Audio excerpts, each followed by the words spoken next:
Ya. Silakan duduk Bapak Ibu Saudara. Shalom. Shalom. Puji Tuhan, saya boleh bersama dengan saudara-saudara saya semuanya yang ada di IFCF Tondano. Saya datang ke Manado bersama dengan anak bungsu saya. Bisa berdiri, namanya Bennett Peter Manuel, angkat tangan ke belakang nak. Kesana nak jemaat mau lihat sana. Iya, halo. Beliau kopastor saya, jadi kemana saya pergi dia ikut. Jadi waktu kami merencanakan untuk ke Manado, saya berencana memang naik kapal dan waktu Pastor Yoksen bilang saya mau naik kapal pastor. Jadi bisa tanggal 19 atau 26 saya tunggu-tunggu jadwal. Kemudian karena harganya tidak mahal ya, saya pesan tiket 2 dengan anak saya ini. Dan pada esok harinya saya ketemu dengan wali kelasnya dan dia berkata, Mr. Harni, kenapa men? Besok ujian ya Bennett, hari Senin ujian. Ya, tiketnya udah dibeli. Tiket sudah dibeli, jadi bagaimana ini mem? Oh ya kalau begitu nanti balik baru ujian. Oh terima kasih banyak. Guru bisa memahaminya. Dan kami tiba di Manado, besoknya kami langsung pergi ke Sangihe, Bapak Ibu Saudara di kampung saya. Tahun 2000 saya pergi ke kampung dan baru 2023 tahun ini saya kembali lagi ke sana Bapak Ibu Saudara. Jadi saya dengan si bungsu bersama-sama dan menikmati sedikit fahro suara karena durian Sangihe itu enak sekali Bapak Ibu Saudara. Duriannya habis makan sagu, makan durian. Siang makan sagu, makan langsa. Dan seterusnya. Aduh, ternyata berpengaruh pada leher. Mari sama-sama kita akan belajar firman Tuhan pagi hari ini. Tema kita pada bulan berjalan ini adalah apa yang engkau sembunyikan. What are you hiding? Apa yang engkau sembunyikan? Dan waktu saya memulai mendapatkan tema ini biasanya sudah ada pengantar dari pusat memberikannya kepada para pastor, leader. Dan saya udah baca-baca duluan. Dan kemudian saat saya merenungkan sendiri ada beberapa tema-tema yang saya buat di bawahnya dari tema ini Bapak Ibu Saudara, dan saya terpikir tentang manusia dengan Allah dan Allah dengan manusia. Bisa next. Ini Bapak Ibu Saudara, Allah kepada manusia. Itu Allah pada manusia, Allah menciptakan manusia. Saya catat pada buku catatan saya. Allah mencari manusia yang buat salah. Allah menemukan manusia yang bersembunyi. Allah mengasihi manusia. Allah memberkati manusia. Allah menolong manusia. Tapi sebaliknya manusia kepada Allah bagaimana? Manusia yang diciptakan oleh Allah Bapak Ibu Saudara. Manusia berbuat dosa di hadapan Allah, hamartia, meleset hidupnya dari sasaran. Manusia mencoba bersembunyi dari Allah karena buat salah. Manusia lari dan menjauh dari Allah. Manusia cuek dengan Allah, belum lagi yang lainnya. Manusia pencuri sama miliknya Allah dan sebagainya Bapak Ibu Saudara. Kayaknya renungan ini renungan yang sedikit konyol, tetapi renungan ini menginsafkan saya. Ya minimal mengingatkan saya ini siapa dan saya harus bagaimana. Karena terkadang kita hanya membela diri dengan pernyataan, ya saya kan manusia bukan Allah. Jadi wajar kalau saya salah. Betul Bapak Ibu Saudara? Saya kan manusia, wajar kalau saya buat dosa. Saya kan manusia, saya terbatas. Dan itu sering menjadi suatu pernyataan pembelaan kita kalau kita berbuat salah di hadapan Allah. Mungkin cuma saya begitu ya, Bapak Ibu tidak ya? Saat istri bilang, "Yang, kenapa begini?" Ya wajar lama. Kan suamimu ini manusia. Padahal hal yang saya lakukan itu semestinya tidak saya lakukan. Semestinya saya mampu untuk menghadapinya. Dan itu yang sering kita lakukan. Renungan mengenai Allah, manusia Allah. Ini benar-benar menegur saya, mengevaluasi diri saya. Sehingga saya menemukan poin yang pertama di dalam renungan kita pada pagi hari ini. Antara Allah manusia Allah, yang pertama adalah kata inisiatif. Inisiatif. Mungkin renungan kita minggu pertama, 2 minggu yang lalu dan minggu kemarin mungkin berbicara ini. Mari kita lihat dulu ayatnya Bapak Ibu Saudara. Kejadian pasal 3. Dan ketika mereka mendengar bunyi langkah Tuhan Allah yang berjalan-jalan dalam taman itu pada waktu hari sejuk, bersembunyilah manusia dan istrinya itu terhadap Tuhan Allah di antara pohon-pohonan dalam taman. Tetapi Tuhan Allah memanggil manusia itu dan berfirman kepadanya, "Di manakah engkau?" Ia menjawab, "Ketika aku mendengar bahwa engkau ada dalam taman ini, aku menjadi takut karena aku telanjang. Sebab itu aku bersembunyi." Coba baca ulang-ulang dari ayat ini.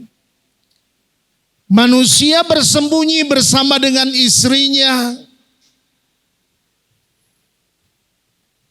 Dan mereka bersembunyi, mereka tahu yang datang itu siapa. Iya, bagian mereka mendengar bunyi langkah Tuhan Allah.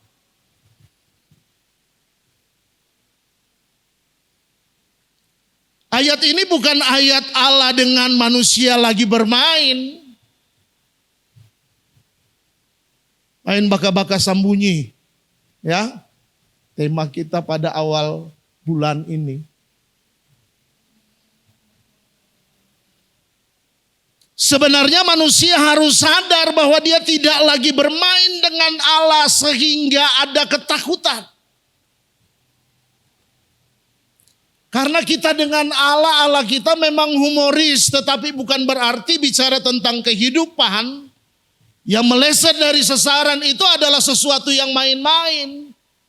Dan hal yang main-main ini dipraktekkan gereja yang sudah tahu firman masih bermain terus. Dan Allah tidak bermain-main dengan saudara dan saya. Bicara tentang kehidupan dan tujuan Tuhan dalam kehidupan saudara. Manusia jelas-jelas mendengar. Seharusnya saat mendengar apa yang mesti dilakukan Bapak Ibu Saudara? Seharusnya apa? Ada Tuhan. Ada Tuhan.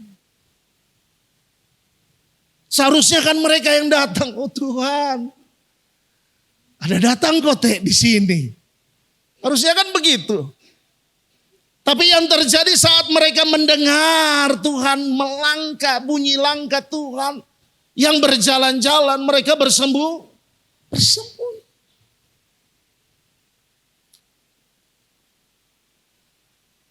Allah sudah berinisiatif datang dan tahu nih makhluk yang paling luar biasa ini telah buat kesalahan, sudah datang ke taman. Allah telah berinisiatif datang, tapi manusia tidak berinisiatif untuk menemui Allah.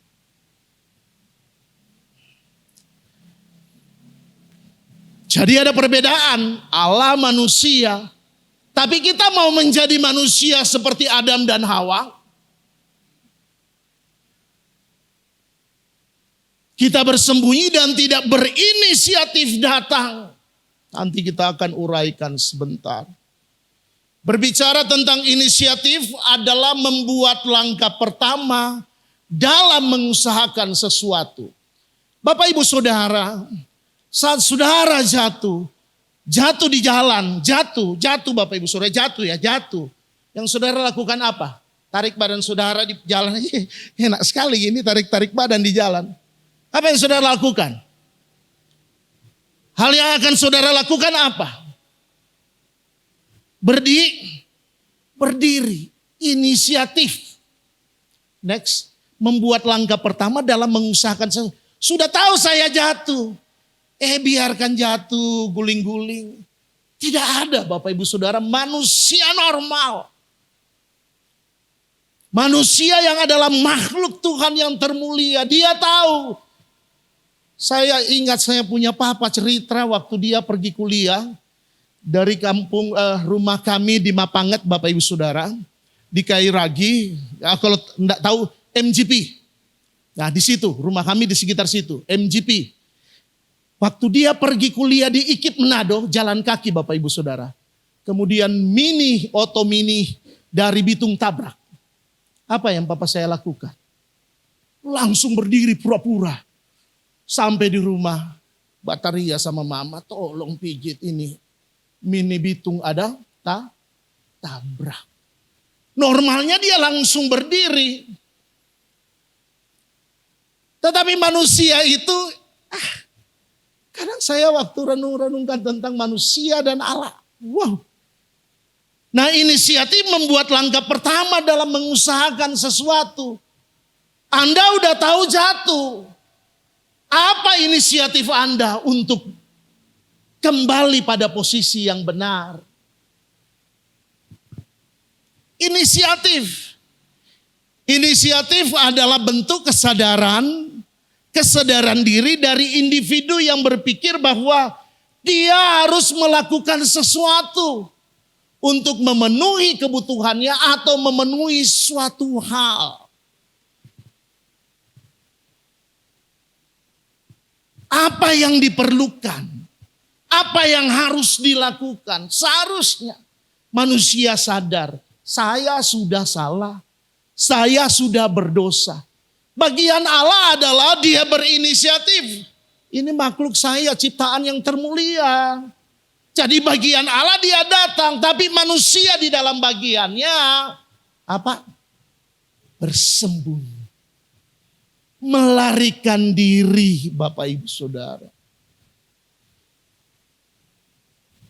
Dia tidak melakukan sesuatu.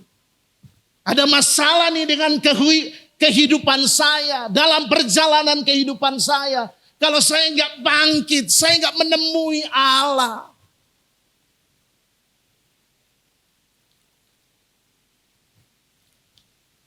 Inisiatif. Manusia seharusnya berinisiatif, bangkit. Next, bertobat. Jujur, akui. Karena dari pertobatan, kejujuran dan mengakui kesalahan, itu adalah merupakan mutu hidup dari kekristenan. Mutu hidup dari makhluk yang termulia yang diciptakan Allah. Bagian dari termulia kita yang lebih dari yang lainnya, dari anjing, dari babi dan lainnya. Kita memiliki nilai yang lebih, mutu yang lebih. Tetapi saat itu retak Bapak Ibu Saudara, hal yang mesti dilakukan sebenarnya tidak lain. Saya mencoba membaca lagi kitab Kejadian berkali-kali. Tidak ada pengakuan yang jelas dari Adam dan Hawa kalau mereka sudah bersalah. Tidak ada Bapak Ibu Saudara. Kita tahu bersama saat Allah bertanya yang terjadi apa? Saling baku tunjuk. Ditanya ke Adam, Adam bilang Hawa. Ditanya ke Hawa, Hawa bilang ular. Ular bingung mau tunjuk siapa lagi.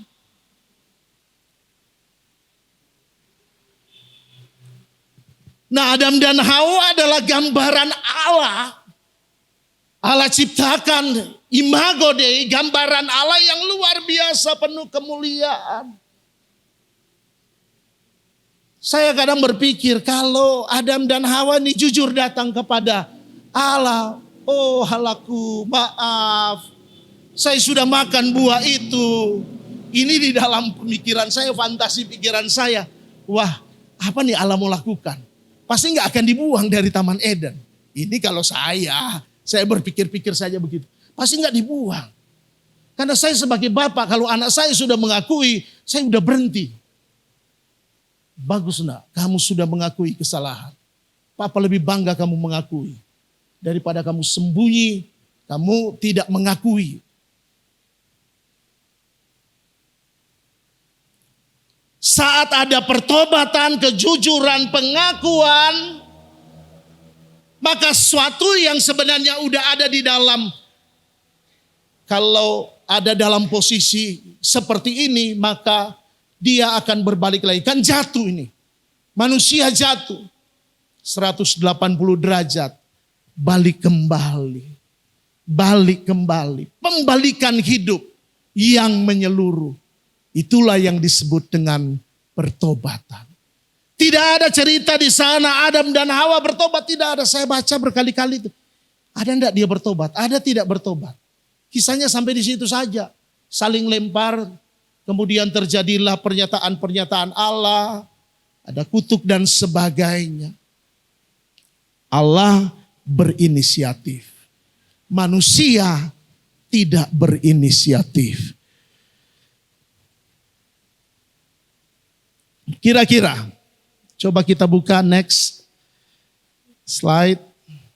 1 Yohanes 1 ayat 9.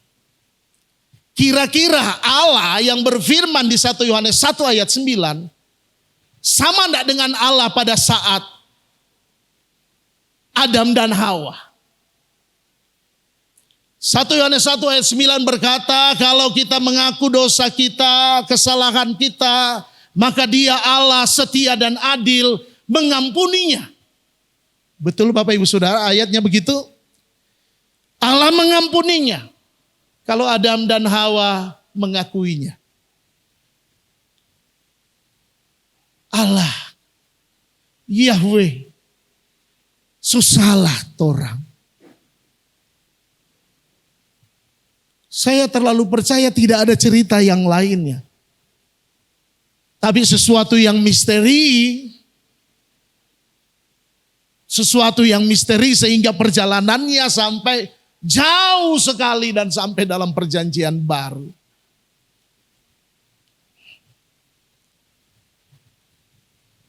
Allah berinisiatif. Apakah kita mau berinisiatif?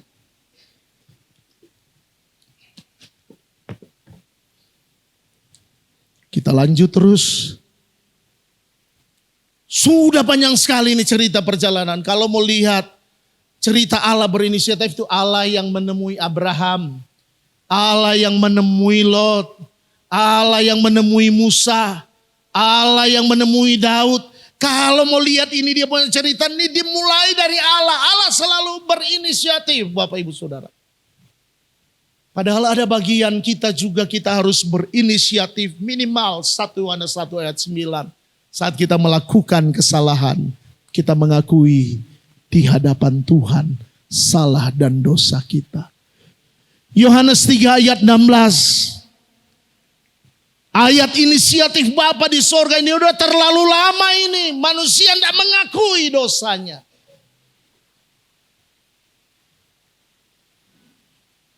Sehingga yang terjadi ceritanya panjang sekali, nanti ikut kelas KAM. Ya. Harus ikut supaya fix gitu. Cara Tuhan. Cara Allah. Inisiatif Allah. Supaya jangan berlanjut ini cerita ini manusia ini menuju kepada kematian yang kekal. Manusia yang tidak berinisiatif. Yohanes 3 ayat 16, karena begitu besar kasih Allah akan dunia ini, Bapa mengaruniakan anaknya yang tunggal supaya setiap orang yang percaya kepadanya tidak binasa melainkan beroleh hidup yang kekal. Allah yang berinisiatif, Bapak Ibu Saudara. Kita lanjut, Lukas 2. Kita bisa lebih lama ya, pelan-pelan saja kalau begitu, pas hujan. Lukas 2, saya tidak akan khotbah tentang Natal. Ayat ini cuma dikhotbahkan di Natal, tetapi ada satu benang merah.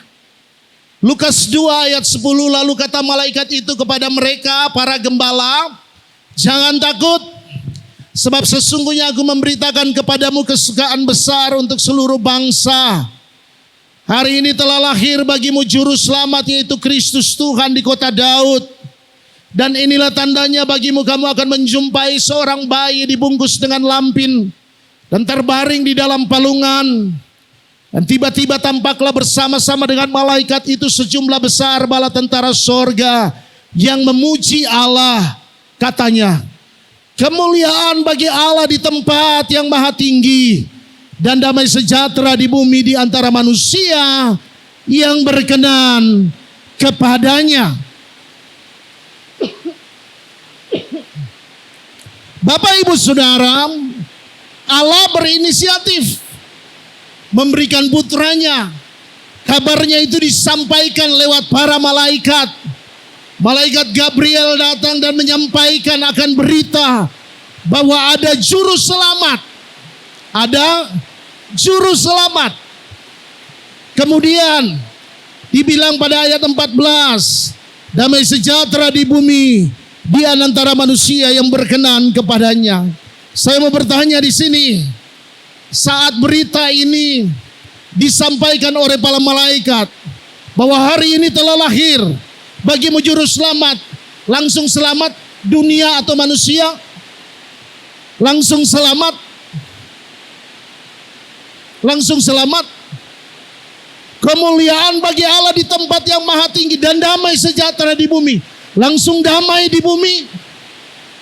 Langsung damai di bumi? Tidak, Bapak Ibu Saudara. Inisiatif dari Allah memberikan putranya yang tunggal, Yesus Kristus Tuhan. Perlu yang namanya apa yang berikutnya? Next. Kedengaran yang kedua adalah respon. Allah berinisiatif. Ada nggak respon? Atau kita masih bersembunyi terus? Ada nggak respon? Ada tidak respon? Manusia yang berbuat dosa, Allah yang berinisiatif untuk berdamai.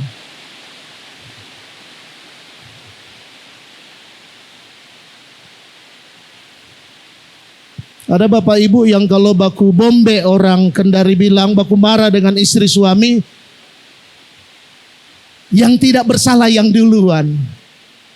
Padahal mama istri ini duluan yang bikin. Tapi ada enggak Anda sebagai suami yang mendahuluinya? Mendahului tegur, mendahului sayang-sayang. Padahal dia sumber masalah nih. Atau ada tidak mama yang mendahului untuk berdamai dengan papa, yang mana papa ini kurang ajar, sudah melakukan hal yang salah? Ada? Luar biasa, sama seperti Allah Bapa di sorga. Berarti manusia yang berbuat dosa, tetapi Allah yang berinisiatif untuk berdamai. Allah mau dan Allah yang bersikeras untuk berdamai. Apakah manusia mau berdamai atau masih bermain baka-baka sembunyi? Allah yang berinisiatif bersikeras sehingga berikan putranya yang tunggal. Ceritanya bukan hanya sampai lahir, ceritanya ada dicatat di kandang yang hina. Tidak berhenti sampai di situ, Bapak Ibu Saudara. Sebenarnya mari lihat salib. Bagaimana respon kita? Apakah kita mau memberi diri kita? Saya sudah salah, memberi diri, didamaikan dengan Allah. Makanya sampai kapanpun kalau kita nggak memberi diri didamaikan dengan Allah, tidak akan pernah ada damai di keluarga Bapak Ibu Saudara. Percaya. Tuhan, berikanlah damai di keluargaku. Tapi Anda sendiri nggak hidup berdamai dengan Allah. Atau didamaikan dengan Allah. Tidak akan pernah Bapak Ibu Saudara. Kemuliaan bagi Allah di tempat yang maha tinggi. Damai sejahtera di bumi bagi manusia yang berkenan. Damai sejahtera di bumi bagi manusia yang berkenan, yang meresponi. Meresponi Sang Juru Selamat. Meresponi inisiatif Bapa mau berdamai dengan manusia. Amin. Mari kita baca kitab yang ditulis Rasul Paulus ini. 2 Korintus 5 ayat 18.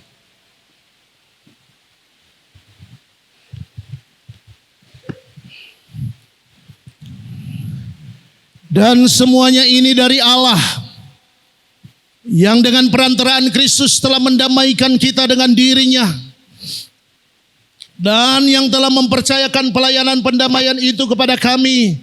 Sebab Allah mendamaikan dunia dengan dirinya oleh Kristus dengan tidak memperhitungkan pelanggaran mereka.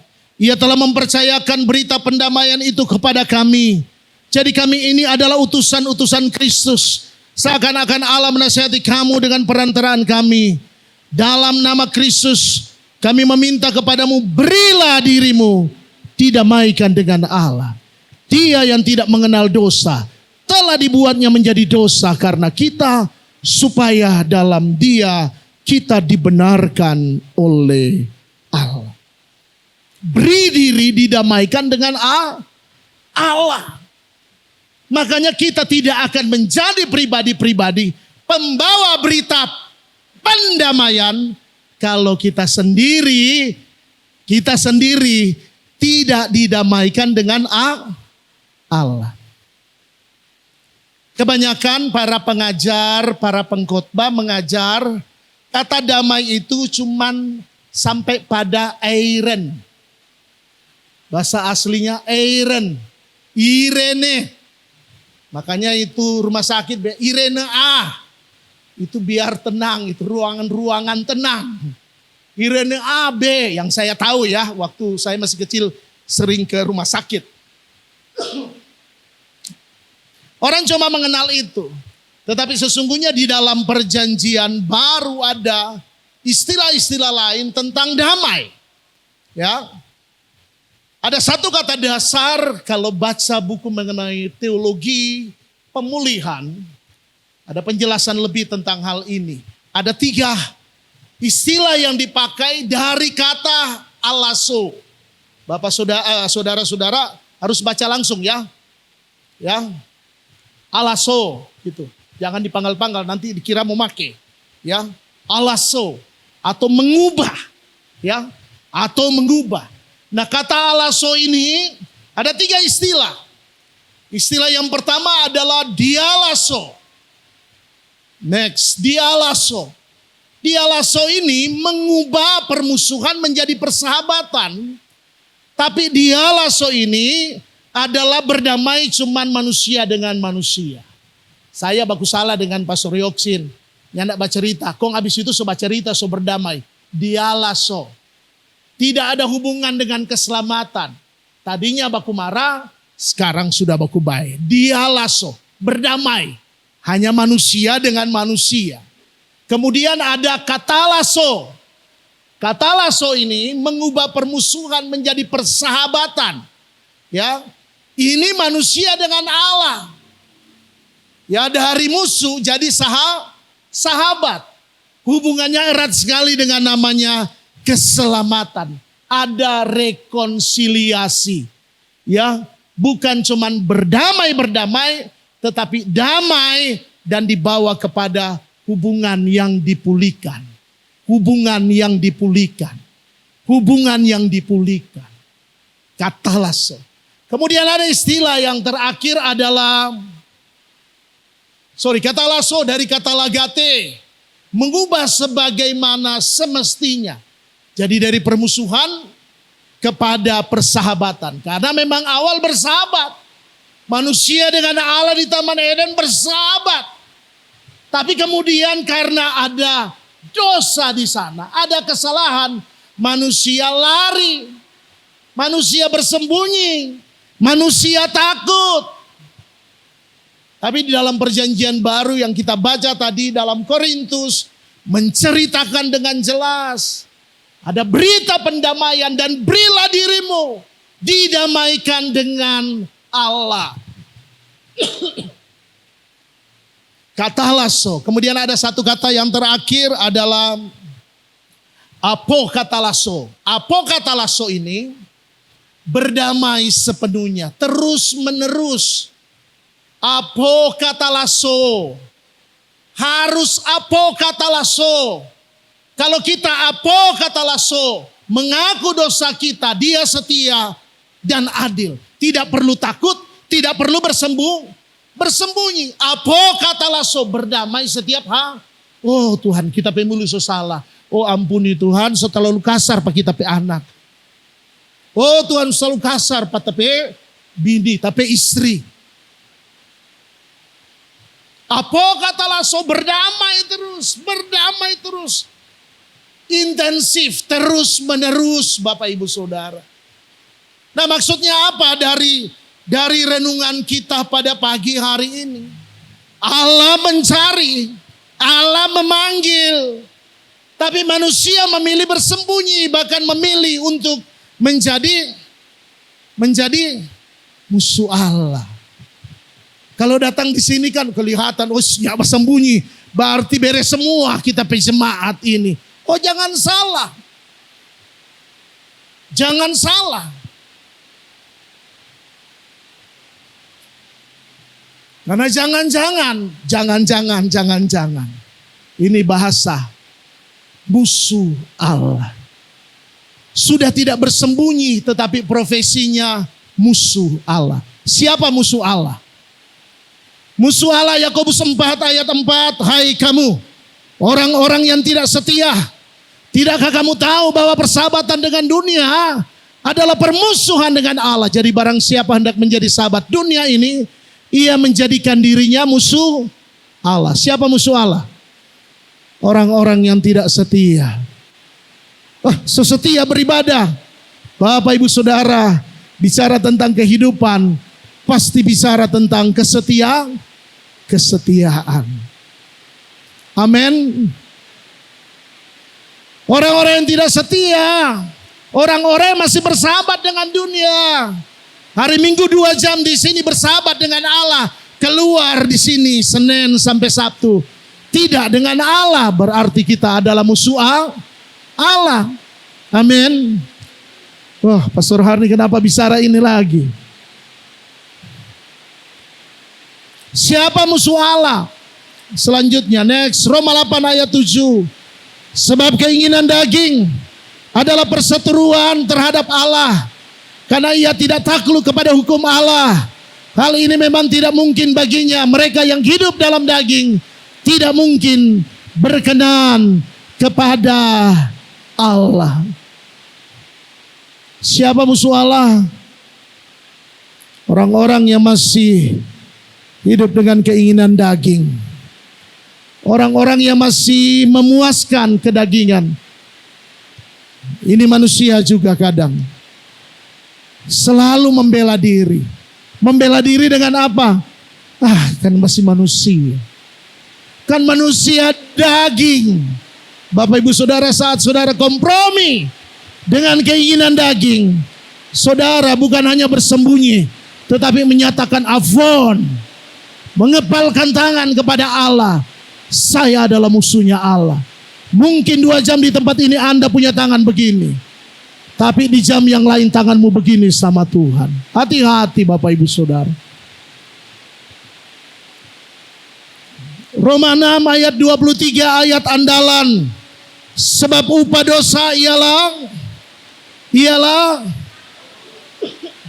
tetapi kasih karunia Allah ialah hidup yang kekal dalam Kristus Yesus Tuhan kita. Ingat baik Bapak Ibu Saudara, kalau kita tidak berinisiatif dan kita tidak melakukan hal yang lebih dengan kita menyatakan kita datang pada Allah, kita meresponi akan kedatangan Allah mau berdamai dengan kita. Maka ingat baik, sesungguhnya kita tidak bermain-main dengan dosa. Karena dosa selalu berujung pada maut. Kita tidak main petak umpet dengan Tuhan saat buat dosa. Karena dosa itu ujung-ujungnya adalah maut. Tetapi syukur bagi kita yang kita sembunyikan di hadapan Allah. Ada kasih karunia di mana Dia hadir. Dia memanggil nama saudara dan saya. Tapi bagaimana respon saudara? Saudara bisa berkata dan datang kepadanya, ini saya yang lemah. Minggu ini banyak kelemahan dan kelakuan yang salah. Adakah kita meresponi akan kedatangan Tuhan? Adakah kita mau meresponi untuk kita katalaso berdamai dengan Allah? Adakah satu sikap respon untuk saya mau terus hidup dalam pendamaian? Apo katalaso setiap hari. Amin Bapak Ibu Saudara. Yang terakhir, ada pernyataan tidak cukup. Tuhan tahu. Tuhan tahu saya orang berdosa. Iya, Tuhan memang maha tahu. Apapun kalau Tuhan mau buka bisa terbongkar semuanya. Satu ketika Bapak Ibu Saudara, saya pernah Pastor Aaron, saya pernah kepala kantor Karawaci KA.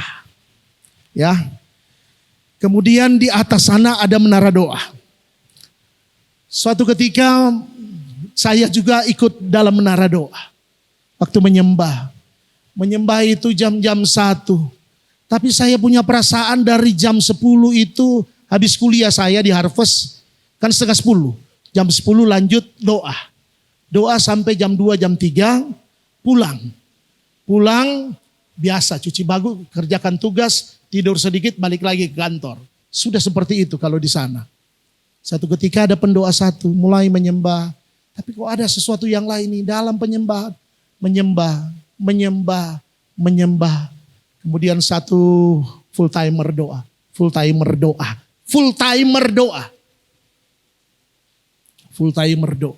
Saya nggak perlu sebut orangnya. Taman nangis, ingus-ingus di situ. Kita cuma menyembah terus. Lupa lagi lagu apa, pokoknya menyembah terus. Kemudian hadirat Tuhan hadir.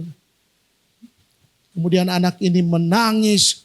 Tak putar sana, tak putar sini. Siapa lagi membaku doa, membaku tumpan tangan.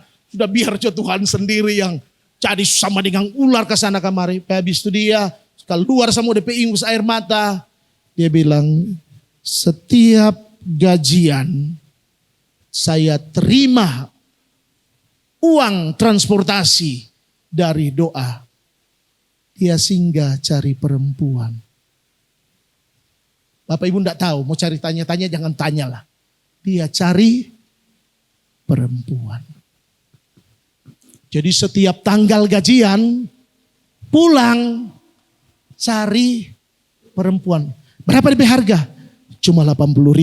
Orang Manado, cuma 80.000 har nih dia panggil kan. Cuma 80.000. Arti kalau kita hitung-hitung DP gaji bisa 5 sampai 8 kali. Kalau harga 80.000. Tapi waktu itu ada pengakuan anak ini. Dia mengaku, didoakan. Dan saat itu pula dia dipulihkan. Pendoa. Makanya mau bilang musuh Allah di mana? Di ruang doa pun ada. Hari berikutnya saya doa saya rasa gak enakan ini. Kemudian cerita-cerita dengan Cik Heni, ibu gembala saya Cik Heni, Pastor Tanto. Cerita-cerita. Kemudian ayo kita pergi ke ibu pendoa satu ini deh. Dia nggak doakan sekarang. Tidak kebetulan lagi. Kenapa Bapak Ibu Saudara kita dapat? Itu lagi main kartu, ada uang di tengah. Saya bilang minta ampun, ini orang ini doanya sama Bapak Ibu Saudara. Tahu ya kalau pendoa ya? Tahu pendoa ya Bapak Ibu Saudara? Hampir semua roh dia tahu, tapi roh yang di dalam diri dia tidak tahu. Ibu main judi, yang laki-laki cari perempuan. Saya bukan menggosipkan di sini Bapak Ibu Saudara. Tapi ada satu poin saat ditemu begitu, semuanya didoakan dan semuanya mengaku. Mengaku terhadap dosa, iya. Tetapi lebih daripada itu ada pengakuan yang lebih penting. Bahwa kehidupan kita bukan kehidupan tentang kita lagi. Untuk itu perlu untuk saudara melakukan satu confession, pernyataan bahwa kita ini bukan musuh Allah. Saya mau berdamai dengan Allah. Pagi hari ini stop Bapak Ibu Saudara, kita semua tidak tahu, gembala sidang saudara tidak tahu. Hanya Tuhan yang tahu saudara musuh atau bukan, lawan atau bukan. Karena kalau semua di gereja semuanya sama. Siapa mau tahu hati manusia? Siapa mau tahu hati manusia? Dan tahun ini kita diobrak-abrik. Karena kita mau membangun karakter. Di IFGF tema tahun ini luar biasa karena mau membangun karakter. Makanya antusias Bapak Ibu Saudara dan setiap firman diresponi. Ada inisiatif. Kemudian ada pernyataan di hadapan Allah. Oh Tuhan, aku mau berubah. Karakter Allah yang saya mau bangun. Ayat-ayat terakhir ini. Roma 10 ayat 9. Sebab jika kita mengaku dengan mulut bahwa Yesus adalah Tuhan dan percaya dalam hatimu bahwa Allah telah membangkitkan dia dari antara orang mati, maka kamu akan diselamatkan. Ayat 10, karena dengan hati orang percaya dan dibenarkan, dan dengan mulut orang mengaku dan diselamatkan. Pagi hari ini saudara perlu mengaku kepada saya seperti dua pendoa tadi. Saya bukan Tuhan. Saudara punya Tuhan dan ada di tempat ini. Saudara hanya berkata kepada dia, terima kasih untuk kasih-Mu. Kasih-Mu yang mencariku. Kasih-Mu yang menemukanku. Kasih-Mu yang menghampiriku. Ingat Bapak Ibu Saudara, ini Kak Yoksin ini saksi hidup. Tahun 96 saya masuk di perikanan kelautan. Saya mahasiswa terselebor waktu itu. Kak Yoksin panggil-panggil saya masih perokok berat. Masih sering minum di PSP. Tapi itu momen pertama itu Bapak Ibu Saudara, soalnya enggak ada itu gedung. Padahal itu gedung bersejarah. Hotel Indraloka. Betul? Temanya sudah ditemukan. Ini berdiri bulu-bulu nyawa Bapak Ibu Saudara. Setiap makan tukang pencuri telur dan ikan sudah saya. Malam terakhir itu, 2 malam terakhir itu sudah dipanggil siapa yang belum terima Yesus. Wah, saya masih SMA sudah terima Yesus. Ikut dengan teman-teman KTB. Ya, saya sudah terima Yesus. Sudah terima Yesus, yang belum terima Yesus maju ke depan. Saya sombong sekali di belakang. Kita sudah terima Yesus. Buka mata kemari. Tinggal sendiri. Pas tinggal sendiri itu, enggak tahu siapa pendeta itu yang terakhir Kak Yoksin. Pastor Yoksin maksudnya. Lantas dia bilang, yang sudah pernah terima Yesus dan tidak hidup dalam Yesus. Oh, so kita ini. Bapak Ibu Saudara, dan ternyata itu pernyataan itu cuma untuk terakhir. For kita maju ke muka. Oh Tuhan, kemudian dituntun. Mengaku dengan mulut. Mengaku dengan mulut. Tuhan masuklah dalam hidup. Hari terakhir disuruh menulis surat untuk Tuhan. Ini lagi, apalagi surat-surat ini. Aneh-aneh. Cuman tuh malam tuh dia so tak curang. Terakhir tulis cuman satu kalimat. Tuhan, aku mau menyenangkan. Tutup. Balik ke kampus, baku dapat dengan beberapa senior PSP. Kembali lagi. Kak Yoksin cari terus. Jadi panitia. Panitia apa? LKMK. Udah. Nggak tahu dia tahu kita ini masih merokok dah. Pulang dari Indraloka so mengaku dengan mulut. Yesus. Aku terima engkau lagi dalam hidupku. Masih begitu. Kemudian ada secara global Unstrat buat namanya Bina Rohani. Di Bina Rohani lagi ditantang. Kertas lagi datang. Oh Tuhan, so malu kita. Itu tulis lagi. Aku mau menyenangkanmu. Cuman itu dia tutup ini. Dan dimulai dari situ. Kemudian dibina, dibimbing. Tetapi poinnya adalah mengaku lagi. Mengaku. Saya orang berdosa, saya berdosa. Kuliah sebagus-bagus, sudah mengaku. Tapi ini pengakuan ini hidup Bapak Ibu Saudara. Kan kita punya teman dekat, Kalintuing, orang Sangir bilang. Tahu Kalintuing, sembayangnya begitu. Ya. Jadi kalau hari Jumat itu dia pergi di masjid, kita pergi di aula. Itu semester 1-2. Karena mau semester 3 sudah jadi panitia. Sudah mau dipanggil kakak ini. Sudah mesti berubah. Akhirnya perlahan waktu pernyataan itu bukan pernyataan yang kosong. Ada orang mungkin langsung bisa berubah. Tapi dari pernyataan mengaku. Tuhan sudah berinisiatif datang lewat acara itu. Lewat Bina Rohani. Lewat kegiatan-kegiatan. Lewat kakak-kakak rohani. Oh Tuhan. Maka perlu respon. Kemudian mengaku. Kasihnya sungguh besar. Lebih besar dari apa yang pernah saya lakukan. Biarlah kasih karunia Tuhan hadir di tengah kita. Karena saat kita meresponi akan datangnya Tuhan, inisiatif Allah lewat pribadi Yesus, kita meresponinya.